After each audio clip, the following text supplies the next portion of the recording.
దిశ దశ లేని దిశ చట్టంతో 5 ఏళ్ళు జగన్ రెడ్డి ఎలా కాలక్షేపం చేశాడో చూసాం. నా దగ్గర ఫోన్ లేదంటాడు, చెయ్యి ఊపుతాడు, ఫోన్ ఇట్లా ఊపితే పోలీసులు వచ్చేస్తారంట.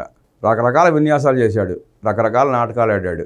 ప్రజల్ని మభ్య పెడతా దిశ చట్టం అంటూ, దిశ పోలీస్ స్టేషన్లు అంటూ రకరకాలుగా చెప్పని అబద్ధం లేదు.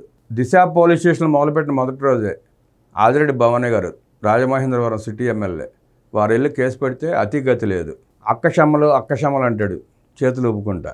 మరి ఆ కేసు ఎందుకు తీసుకోలేదో, అరెస్ట్ ఎందుకు చేయలేదో, కేసు ఎందుకు ఎఫ్ఐఆర్ చేయలేదో తెలియదు. అందుకే దిశ లేని దిశ చట్టం అనేది.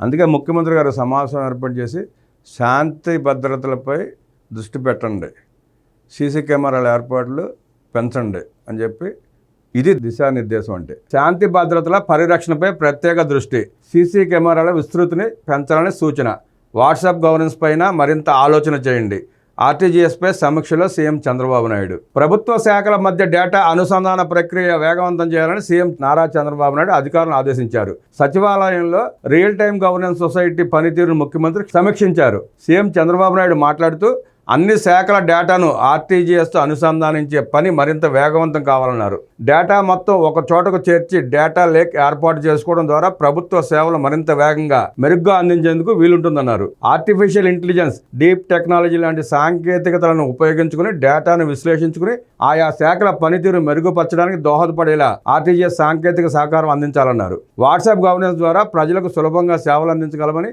ప్రస్తుతం అందిస్తున్న సేవలతో పాటు అదనంగా ఏం అందించగలమో పరిశీలించాలని ఆదేశించారు. వాట్సాప్ గవర్నెన్స్ వినియోగించే వారికి సాంకేతిక అవరోధాలు లేకుండా చూడాలని అధికారులను సీఎం ఆదేశించారు. శాంతి భద్రతల పరిరక్షణకు విస్తృతంగా సీసీ కెమెరాలు. రాష్ట్రంలో ఇప్పటివరకు 14,770 సీసీ కెమెరాలు వినియోగంలోని శాంతి భద్రతల పర్యవేక్షణ, నేరస్తులను పట్టుకోవడంలో ఆర్టిఫిషియల్ ఇంటెలిజెన్స్ తదితర సాంకేతికతను ఉపయోగించుకోవాలన్నారు. నేరస్తులను గుర్తించేందుకు సీసీ కెమెరాలు కీలక పాత్ర పోషిస్తాయన్నారు. నేరం జరిగిన వెంటనే సమీప పోలీస్ స్టేషన్ ఉన్నతాధికారికి అలర్ట్ మెసేజ్ వెళ్ళి నేరస్తులు పారిపోకుండా పట్టుకునేందుకు సీసీ కెమెరాలు సహాయపడేలా రూపకల్పన చేయాలన్నారు. శాంతి భద్రతలకు విఘాతం కలిగించే రౌడీ షీటర్లపైన కూడా ముందుగానే నిఘా పెట్టి నేరాల నియంత్రణకు చర్యలు తీసుకోవాలని సూచించారు. RTGS CEO K Dinesh Kumar మాట్లాడుతూ ఆర్టీజీఎస్ చేపడుతున్న వివిధ కార్యక్రమాలు ఏ దశల్లో ఉన్నాయో ముఖ్యమంత్రి వివరించారు.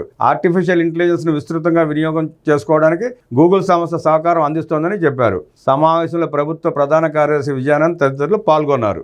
లక్షలాది మందికి 3 పూట్ల కడుపు నింపుతున్న అన్నా క్యాంటీన్కి రిటైర్డ్ ఇంజనీర్ల సంఘం చంద్రబాబు నాయుడు గారి చేతికి విరాళం అందించడం జరిగింది. 6,66,666 రూపాయల చెక్ను సీఎం చంద్రబాబు నాయుడు గారికి అందించడం జరిగింది. అన్నా క్యాంటీన్ పథకానికి the retired power engineers association ప్రతినిధులు విరాళం ఇచ్చారు. ముఖ్యమంత్రి చంద్రబాబును సచివాలయంలో కలిసి 6,66,666 రూపాయల చెక్ను అందించారు. పేదవాడు పస్తులు ఉండకూడదన్న ఉద్దేశంతో కూటమి ప్రభుత్వం ఏర్పాటు చేసిన అన్నా క్యాంటీన్లకు విరాళాలు ఇచ్చి దాతృత్వం చాటుకున్న అసోసియేషన్ ప్రతినిధులను ఈ సందర్భంగా సీఎం అభినందించారు.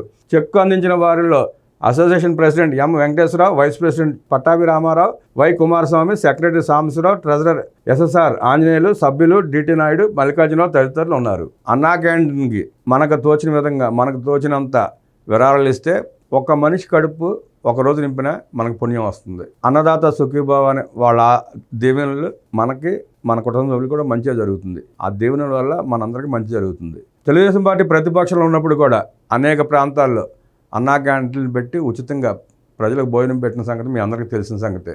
ఉదాహరణకు పాలకొల్లు నిమ్మల రామానాయుడు గారు కానీ, మంగళగిరి నారా లోకేష్ గారు కానీ నిత్యం ప్రతిపక్షంలో ఉన్నంతకాలం కూడా ప్రజలు ఇబ్బంది పడకూడదని క్యాంటీన్లు ఏర్పాటు చేసి 3 పూట్ల భోజనం ఏర్పాటు చేసిన సంగతి మీకు తెలిసే. నరరూప రాక్షసుడు దుర్మార్గుడు జగన్మోహన్ రెడ్డి ఆ ఒక్క పథకాన్ని కనీసం అన్నగారి పేరు తీసి వాళ్ళ నాన్న పేరు పెట్టిన ప్రజలు సంతోషించేవారు. ఎదుటివాడికి అన్నం పెట్టా కూడా మనసు ఒప్పని నీచ మనస్కుడు జగన్ రెడ్డి అన్నా క్యాంటీన్లు మూసేశాడు, వాటిని నాశనం చేశాడు. కుటుంబ ప్రభుత్వం రాగానే అన్ని రీఓపెన్ చేసి మళ్ళీ ఇప్పుడు లక్షలాది మందికి ప్రతిరోజు టిఫిన్, మధ్యాహ్నం భోజనం, రాత్రి భోజనం పెట్టి పేదలను ఆదుకుంటోంది. అది ప్రజాప్రభుత్వం అంటే, అది ప్రజాపాలన అంటే.